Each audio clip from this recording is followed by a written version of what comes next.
nanti baru tanya jawab saya bisa memberi. Boleh, silakan. Oke. Saya baca papernya dari Pak Puskup. Tanah Papua telah menjadi situs kekerasan yang tidak berkesudahan, dinodai oleh konflik bersenjata, pelanggaran hak asasi manusia, perampasan sumber daya alam, dan kerusakan lingkungan, kepunahan satwa langka, dan penderitaan kemanusiaan berupa pengungsian dan kelaparan akibat konflik. Terdapat berbagai istilah, label maupun sebutan yang dipergunakan oleh unsur-unsur negara dalam mendefinisikan kelompok-kelompok masyarakat Papua yang melakukan perlawanan atas berbagai bentuk ketidakadilan yang dirasakan sejak integrasi. Dicap sebagai OPM, gerakan pengacau keamanan, gerakan pengacau liar, kelompok kriminal bersenjata, gerakan sipil bersenjata, dan seterusnya.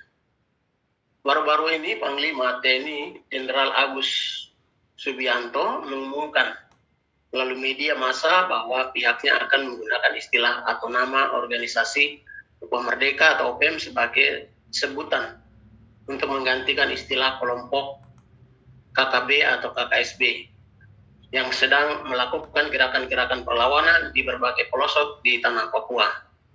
Setelah Panglima mengeluarkan pernyataan tersebut, sampai saat ini kita belum tahu kebijakan lebih lanjut seperti apa yang hendak diterapkan oleh pihak TNI di seluruh tanah Papua dalam menghadapi kelompok perlawanan yang dimaksud.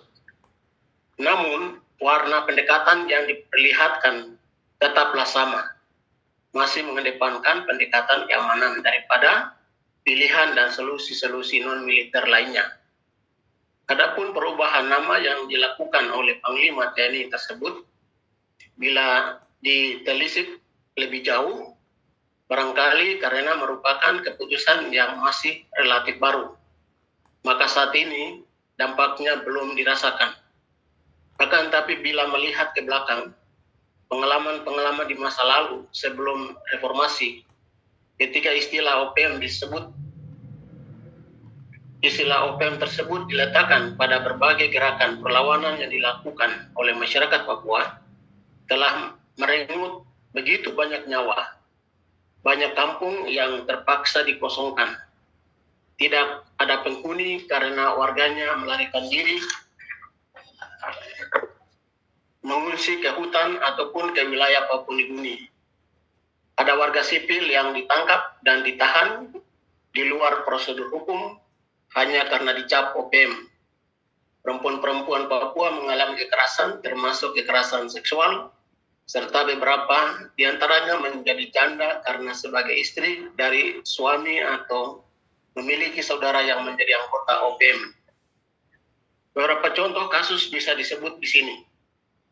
Ada pemandangan mencekamkan yang kami alami di tahun 1900-an ketika bertugas sebagai pastor melayani umat kami di daerah perbatasan Jayapura PNJ yang saat ini termasuk dalam wilayah pemerintahan Kabupaten Kerom, Provinsi Papua.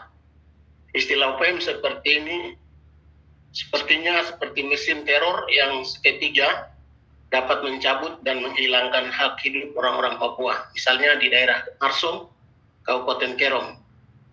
Ketika warga setempat melawan tindakan negara yang mengambil secara paksa tanah-tanah dan hutan adat mereka untuk dijadikan lahan transmigrasi dan perkebunan kelapa sawit, suara kritis mereka dengan mudah dibungkam dengan menuduhnya sebagai OPM. Ketika dicap sebagai OPM, maka warga setempat dianggap sebagai musuh negara, sehingga aktivitas sehari-harinya diawasi, mereka dimata-matai, ada yang ditangkap dan disiksa di pos-pos militer, ditahan di luar hukum. Tidak sebatas itu saja, turunan dan sanak keluarganya pun dipersulit dalam banyak hal, seperti tidak mudah diterima menjadi pegawai negeri sipil, TNI ataupun anggota Polri. Kondisi ini menyebabkan masyarakat sipil Kerom masih merasakan ketakutan dan trauma yang berkepanjangan sampai saat ini. Banyak di antara mereka yang secara terpaksa harus berpisah dengan sanak keluarganya yang memutuskan menyelamatkan diri dengan mengungsi ke PNJ.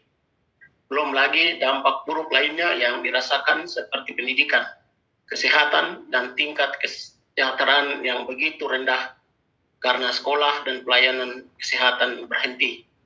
Angka kematian lebih tinggi daripada jumlah penduduk yang baru lahir. Di daerah Sarmi, Pantai Utara Jayapura, beberapa perempuan dan laki-laki ditangkap dan disiksa oleh militer dengan cara duburnya dimasukkan besi panas hanya karena dituduh menjadi bagian dari OPM. Di seluruh pegunungan tengah dari Kabupaten Pegunungan Bintang di bagian timur hingga Agimuga, Mimika di bagian barat, atas cap OPM dilakukan operasi militer besar-besaran sepanjang tahun 1970-an dengan pembunuhan warga sipil di mana ada yang mayatnya dibuang di Sungai Baliem, di Wamena, maupun dibuang di danau-danau yang ada di wilayah Panyai. Peristiwa tersebut sebelum lahirnya reformasi dan Presiden SBY B.J. Habibie mengumumkan dihapuskannya kebijakan daerah operasi militer di Irian Jaya, Papua.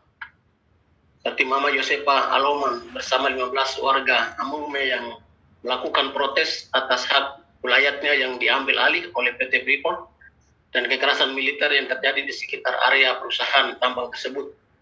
Mereka ditangkap dan dikurung selama 1 tahun lebih di dalam mobil kontainer milik PT Freeport yang dipenuhi kotoran manusia sebelum akhirnya dibebaskan dan karena protes yang dilakukan oleh Uskup Jayapura, Monsinyur Herman Monikov, OVM.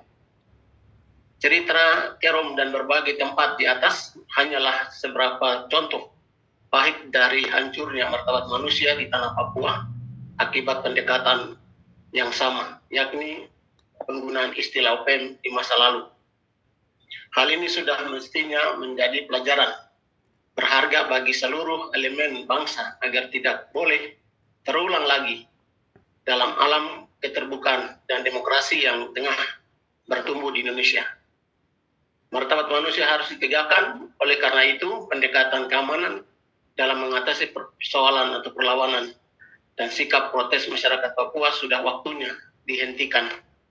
Lebih baik diganti dengan kebijakan negara yang menghormati tegaknya martabat manusia di tanah Papua.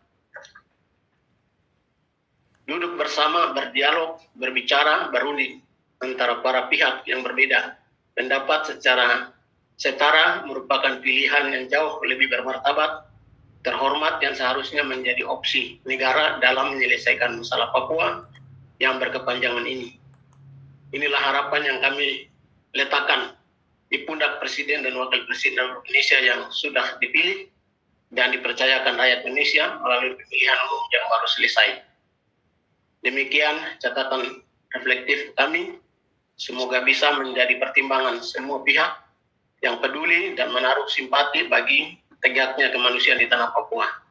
Jayapura 29 April 2024, tertandatangan Uskup Jayapura dan Waris Matopayo. Demikian Mbak Nurina.